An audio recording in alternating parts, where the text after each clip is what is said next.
Good evening, good afternoon, good morning, or whenever you happen to be listening to this. Welcome to the Film Realist Podcast, the film and TV podcast from a complete nobody. That is hopefully for somebody. My name is Kyle Naranya, and welcome to episode 166. And on this week's episode of the show, I will be reviewing The Smashing Machine, A24's dramatic retelling of Mark Kerr's life, starring Dwayne Johnson. There will be a short, spoiler-free portion of the review and then a spoiler-filled review.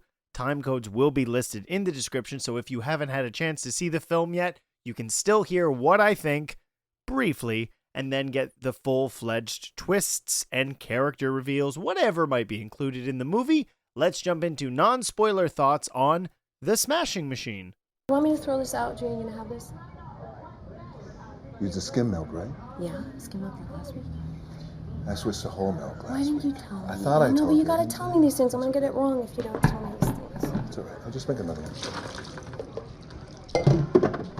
There had been much anticipation leading into The Smashing Machine. There'd been a debate for a while, probably fairly, that The Rock, Dwayne Johnson, had made so many films that generically just sort of filled out a theatrical experience. There's been a meme about him in gray shirts or beige shirts and that he's just playing Dwayne Johnson on the big screen, and this is what you've come to expect from him. And it became abundantly clear, probably at the breaking point being Black Adam, that audiences in general and the theatrical going experience and the expectations from audiences have changed dramatically since the pandemic, that maybe we'd grown sick of him. There was exposés as to what Dwayne's behavior was on sets, and in order to shake up that mentality, he joined up with A24 and Benny Safdie and his Jungle Cruise co-star to make The Smashing Machine, based on The Smashing Machine, The Life and Times of an Extreme Fighter Mark Kerr, which is a documentary from 2002. And it's very fascinating that this is coming out now. There's been a lot of conversation about the idea that UFC has a icon problem right now, that there aren't any stars that are drawing people to this very extreme and violent sport. And it's fascinating to get something that looks at the early days of this organization and where it went and who were some of the founders of the successful aspect of where this sport, and obviously it has blown up since then. I think that Dwayne "The Rock" Johnson, and it's hard not to just say the whole thing all at once, is fantastic in this movie. His charisma on screen has never been the part of his characters that we've been sick of. It is this macho, contract-obligated fighting, not losing, having a quota, the aspect of action films that has completely removed any real creativity and sort of has this expectation built in that heroes don't lose and that these actors never want their fans to feel as if they've been defeated. It's a very odd thing given how, specifically with Dwayne Johnson, coming from wrestling, understanding the idea of heels and the heroes and having that be such a compelling part of the story. What's been so cool, and I'm only seeing this on the outside, has been the reactions to John Cena now being a heel, and what a shift that's been for the end of his career. And he hasn't had his final match, to my knowledge, yet. I believe it's coming up sometime in December. But The Rock needs to shift public opinion on him as an actor. So what does he do? He does an A24 film that really reflects some of the best things he is capable of doing, which is physical choreography, but allowing him to explore a character that's probably closer to home than people would necessarily think of. He gets to be lost behind makeup, which does dramatically help this overall experience. You're not just looking at The Rock looking like The Rock in a movie about somebody else. They hide his appearance from us to look much more like Mark Kerr. And not only that, The Rock's physical appearance is changed to a much different aesthetic than he has had in more recent years, which is something I appreciate. All these actors do whatever they need to do to get into the physical shape that the role requires them of.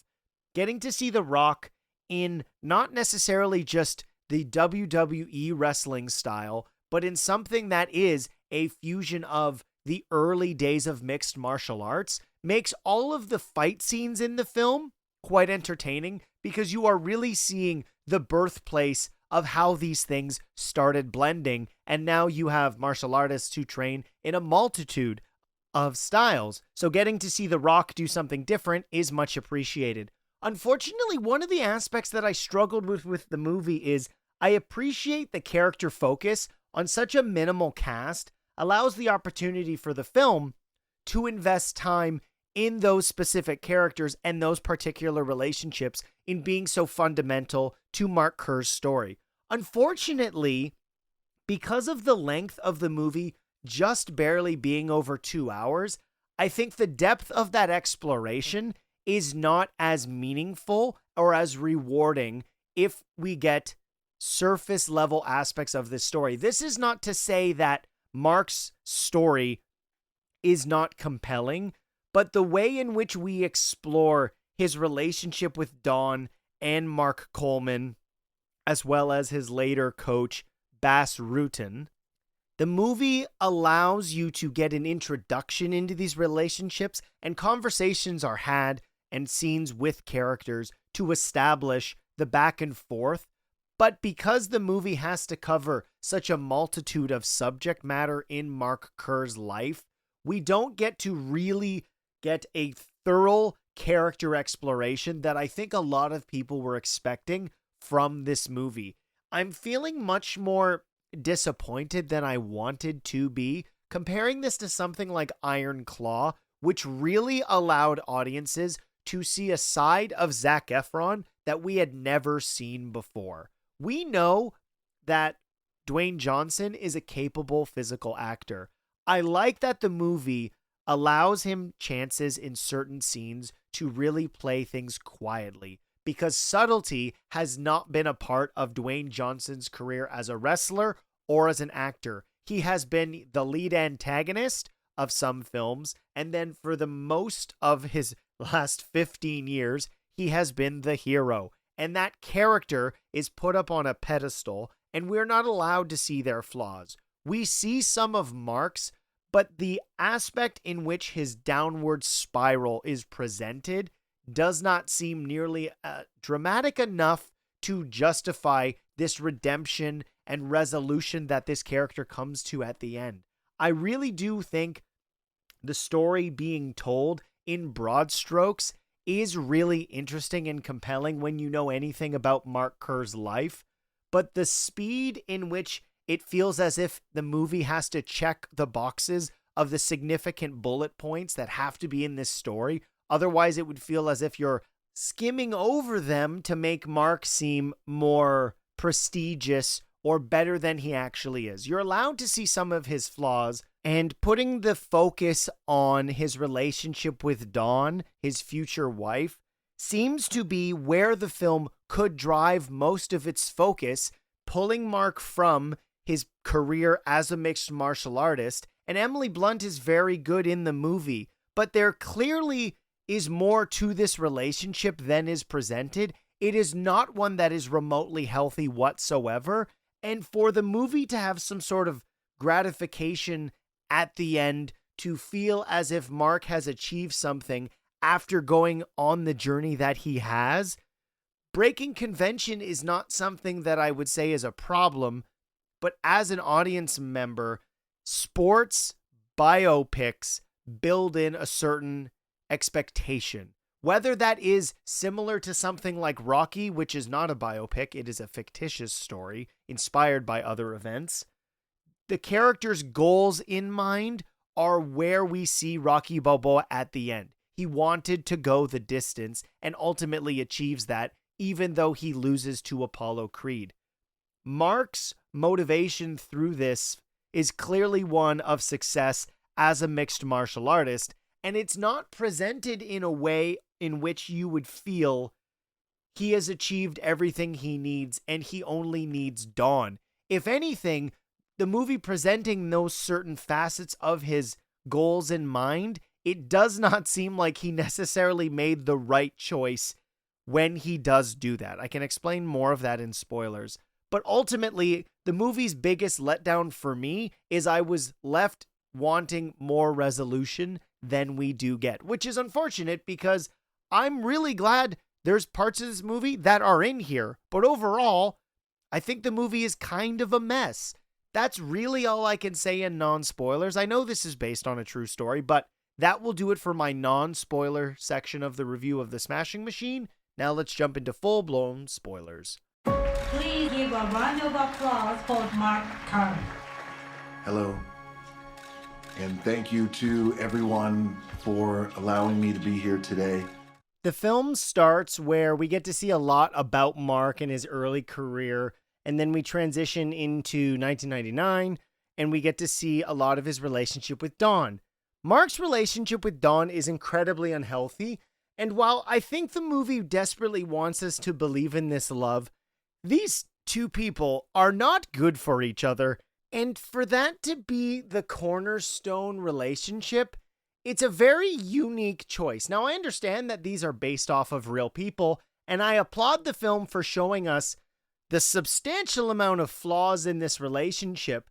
The focus on it never seems to be one that is necessarily good for either of them, which is a big problem in the movie. Mark is constantly being pulled away from his fighting career because of Dawn.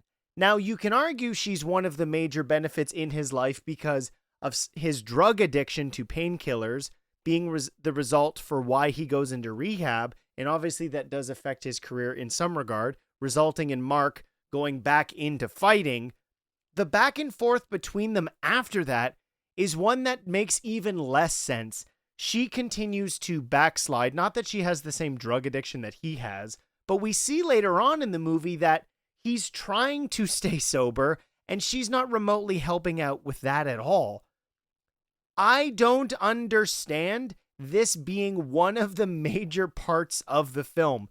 It's commendable to get to see so much of what was likely going on in their relationship. But as I said in non-spoilers, and we might as well get to it now and then shift to other aspects of the movie, which is we find out after Mark's loss that they were married 11 days later. Okay, I just don't feel as if that is a personal victory for Mark or Dawn. It is interesting given how the movie puts a point of allowing us to see this particular part of Mark's career, which is he's never lost before. I find that especially interesting with somebody who transitioned from amateur athletics into professional athletics and then trying to maintain their career, because obviously this is something they've dedicated their entire life to. It is in one major scene when Mark does lose, only for it to be overturned into a no contest because somebody cheated. But I think it's fascinating that that is such a fundamental part of the movie, which is the result in Mark spiraling into his drug addiction, that it's not really laid in the remainder of the movie. We don't see him struggling with the idea of losing. Yes, there's a personal victory and likely a mental one as well, coming out of rehab and no longer having to worry about those demons and focusing on furthering his athletical career or his athletics career. But that doesn't really come up again. He trains with a new trainer after Mark joins this tournament himself. And again, we see that Dawn is not good for Mark. Their relationship comes to a head where she attempts to kill herself, and we see what this is doing to Mark and that it is such a disruption to his life that ultimately he loses his fight in the 2000 Grand Prix. Coleman ultimately winds up winning it. And this is one of the big things I talked about in non-spoilers, which is the movie has very few major events, which is especially confusing given its runtime of 2 hours. We get little snippets of scenes to kind of tie them all together. But unfortunately, it introduces some very compelling traits of our main characters, but the exploration is not nearly to the level that you would want it to be for it to be important to the overall narrative of the story. I think Dwayne is fantastic in this. I said in non-spoilers, the subtlety to some of this performance is fantastic. Getting to see him play anybody with flaws is a revelation in his career. It's unfortunate that in the time that Dwayne Johnson grew to be the A-lister that he is, that there was this expectation from leading men in action films that they could not have any flaws, that they could never be defeated, that this is what the audience is expected from them, when if you look outside of the Fast and Furious franchise or whatever Jason Statham is making or Vin Diesel, those aren't the franchises that continued to excel and make even more money and be critically received even more than the Fast and Furious films. Those films peaked, and they've been steadily dropping ever since. Dwayne Johnson should have jumped into a movie like this 5 years ago. I'm glad he did it anyways. It's become abundantly clear after watching this movie and seeing him be spoken to in the press junkets that clearly he's had an understanding about this. I'm not going to talk to his personality or his public persona. As an actor, he is capable of doing something with more depth. I'm hoping, now that it's clear he has reduced his muscle mass, that he continues to look for roles that are going to test him as an actor. The main reason that Dave Bautista has been regarded as such a great wrestler turned actor is the variety of roles he's chosen to do. We get to see subtlety, insane comedy, crazy action, sometimes a blend of both. Does that mean the movies are all a success? Absolutely not. But his range is not something we're debating, and you don't get sick of seeing the same thing over and over again. I like that Dwayne brought in Emily Blunt to do this. Benny Safdie comes in, and it's a very compelling idea when you are showing the early days of mixed martial arts. The cinematography is still in that handheld, over-the-shoulder aspect, which is cool when we are exploring things you wouldn't be seeing as a fan within the halls of mixed martial arts, hotels, arenas, and whatnot. But the actual action itself, if we're supposed to be just exploring this based on the results on our characters as opposed to the actual result of the matches, which comes into the story later on, I think those aren't necessarily compelling. The brutality really should be something that is visceral to the audience, given how this is the origins and the early days of mixed martial arts and exploring it with Mark Kerr in this world. I'm disappointed I didn't love the movie. I am a fan of Dwayne Johnson, and I really wanted to see so much more from him. I really like Benny Safdie's films. Good Times, and Uncut Gems are really great movies, but it's, for whatever reason, the ingredients here led to this just being good. And unfortunately, A24 has set the bar for themselves that normally their movies are great. This is worth watching. If you're a longtime fan of Dwayne's, you should definitely check this out. It isn't a spectacle, so if you're somebody who's looking for that in the theater, you're not going to get this. This is much more a personal story than anything else. But I am hoping more than anything, this is now the metric in which Dwayne Johnson is going to choose his roles. Continue to explore drama that allows you to express yourself physically as well. That's clearly something that works for you, and I really hope that he does that moving forward. Now let's jump into listener mail and comments on our last episode. Can I ask you a question? Just fun? There's something I've been meaning to ask you. I ask the questions, you answer the questions. Why do you ask questions to which you already know the answers? Did that count as a question? Yes. Damn it. Last week's question of the week was, what is your favorite Dwayne "The Rock" Johnson movie? Scotty Cameron writes in, I believe this was asked once before. Then the question of the week was changed to favorite Christmas movie. So I'll answer it again. It's Snitch. The movie actually changes The Rock as an actor and tackles a very tough subject matter of addiction. Also, David Harbour and John Bernthal are in the film. If I had a nickel for every time The Rock was in a movie with Punisher actor, I'd have 2 nickels. Ray Stevenson was in G.I. Joe Retaliation with The Rock, which is much better than Rise of Cobra. So many people say that, Scotty, but I think you're wrong. The ending of G.I. Joe Retaliation is garbage. The Snake Eyes stuff, awesome. The rest of the movie is ridiculous. G.I. Joe Rise of Cobra is insane, like the cartoon, because that's what it's supposed to be like. That's my G.I. Joe hot take. Legacy Odinson writes in, oh God, maybe the Super Pets movie or Jumanji 2? My hot take on a whole is that after 15 years of exposure to Rock movies, I've grown fatigued with his typecasting, and it has become difficult for me to overlook that. Hopefully by the time the next episode has come out, I'll have seen Smashing Machine, though, because it feels like it will break the typecast curse, he has been holding me back from appreciating The Rock, but time shall tell. Yeah, Legacy, make sure to let me know in the comments what you thought of the movie. Jermaine Jones writes in, it's a tie between Faster and the vastly underrated Black Adam, which produced a great Dr. Fate. The movie did great despite the fighting at the top of Warner Brothers at the time.